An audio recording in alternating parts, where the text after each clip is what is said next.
नमस्कार दोस्तों, आप सबों का स्वागत है। क्लास 10th विज्ञान का 2 नंबर से पूछे जाने वाला लघुत्तरीय प्रश्न बताने जा रहे हैं। यह सभी प्रश्न बिहार बोर्ड मैट्रिक फाइनल परीक्षा विज्ञान में 2 नंबर से बहुत बार पूछे गए हैं और आगे भी पूछे जाएंगे। अगर आप बिहार बोर्ड मैट्रिक फाइनल परीक्षा देने जा रहे हैं तो आप इस वीडियो को अंत तक जरूर देखें।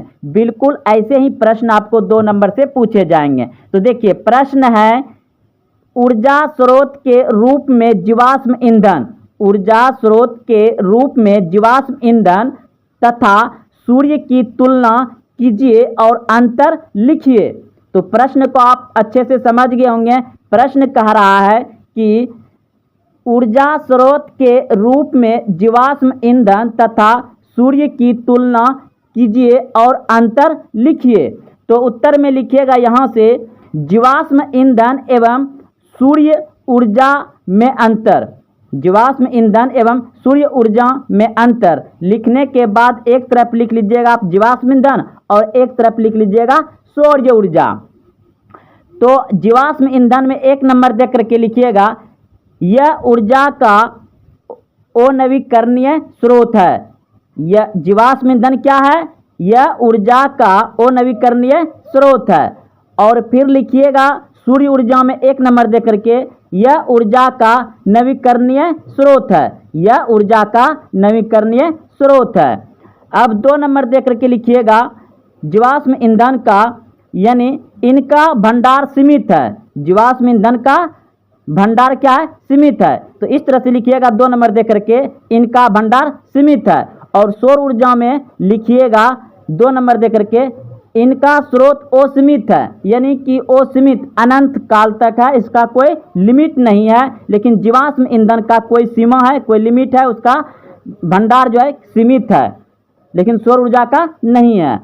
फिर 3 नंबर दे करके लिखिएगा जीवाश्म ईंधन में, यह प्रदूषयुक्त ईंधन है। यह प्रदूषण युक्त ईंधन है, यानी कि यह प्रदूषण फैलाने वाला ईंधन है। और सूर्य ऊर्जा में लिखिएगा 3 नंबर दे करके, यह प्रदूषण मुक्त ईंधन है, यानी कि इसमें प्रदूषण नहीं है। सौर ऊर्जा में प्रदूषण नहीं पाया जाता है, इसलिए यहाँ पर 3 नंबर दे करके लिखिएगा, यह प्रदूषण मुक्त ईंधन है। और जीवाश्म ईंधन क्या है? प्रदूषण फैलाने वाला है, इसलिए इसमें लिखें कि यह प्रदूषण युक्त ईंधन है। तो दोस्तों, आप इस प्रश्न को अच्छे से समझ गए होंगे। 2 नंबर आपका पक्का। अब चलते हैं अगले प्रश्न की ओर। देखिए, प्रश्न है कि रक्त क्या है? इसके संगठन का वर्णन कार्य के साथ करें। प्रश्न है रक्त क्या है?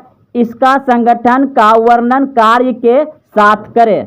तो उत्तर में लिखिएगा रक्त क्या है? उत्तर में लिखिएगा रक्त एक उत्तल संयोजी होता है। रक्त एक तरल संयोजी उत्तक होता है जिसका रंग एक विशेष प्रकार की प्रोटीन हीमोग्लोबिन के कारण लाल होता है। तो दोस्तों, आप लोग अच्छे से समझ गए होंगे।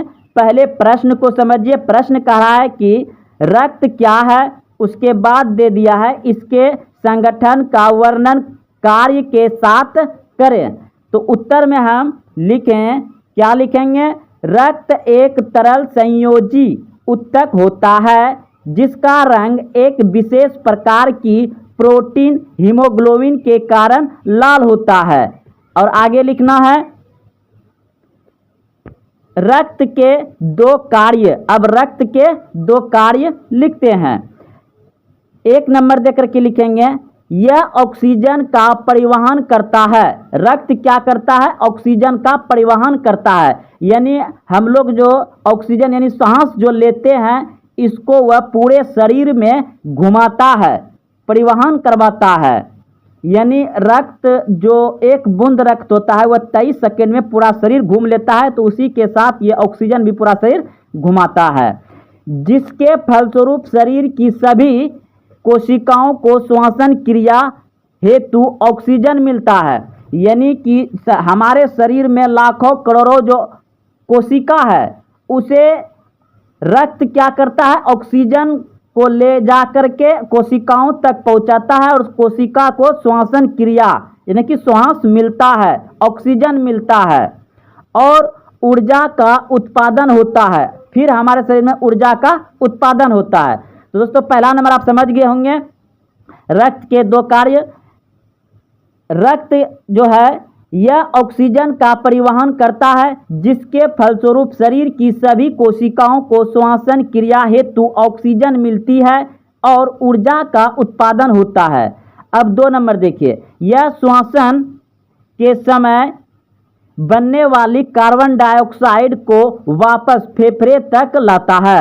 यानी यह जो है रक्त का ही काम है। जो हम लोग श्वास जो करते हैं तो उस समय कुछ कार्बन डाइऑक्साइड भी बनता है, तो उसको फेफड़े से क्या करता है, मतलब वापस फेफड़ों तक लाता है, जिसके कारण शरीर को उससे मुक्ति मिलती है।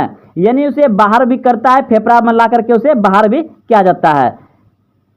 तो एक बार 2 नंबर फिर से पढ़ देते हैं, यह श्वसन के समय बनने वाली कार्बन डाइऑक्साइड को वापस फेफड़ों तक लाता है, जिसके कारण शरीर को उससे मुक्त मिल जाती है। तो चलिए दोस्तों, आप लोग समझ गए होंगे रक्त क्या है। अब अगला प्रश्न देखिए, प्रश्न है धमनी और शिरा में 3 अंतर लिखिए। कह रहा है धमनी और शिरा में 3 अंतर लिखें। तो ये हमारे शरीर के अंदर पाया जाता है धमनी और शिरा।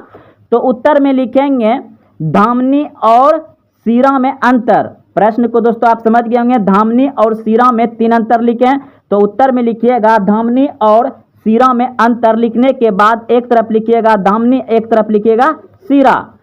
तो एक धमनी में लिखिएगा 1 नंबर दे करके, हृदय से अंगों की ओर जाने वाली रक्त वाहिनी को धमनी कहते हैं। यानी हृदय से जो रक्त को अंगों की, यानी कि शरीर का जो अन्य अंग है वहां तक ले जाने वाले रक्त वाहिनी को धमनी कहते हैं। यानी जो हृदय में रक्त है, वो हृदय से जो रक्त को पूरे शरीर में घुमाता है, ले जाता है, भेजता है, उसे क्या कहते हैं, धमनी कहते हैं। एक बार फिर से समझिए, हृदय से अंगों की ओर जाने वाली रक्त वाहिनी को धमनी कहते हैं।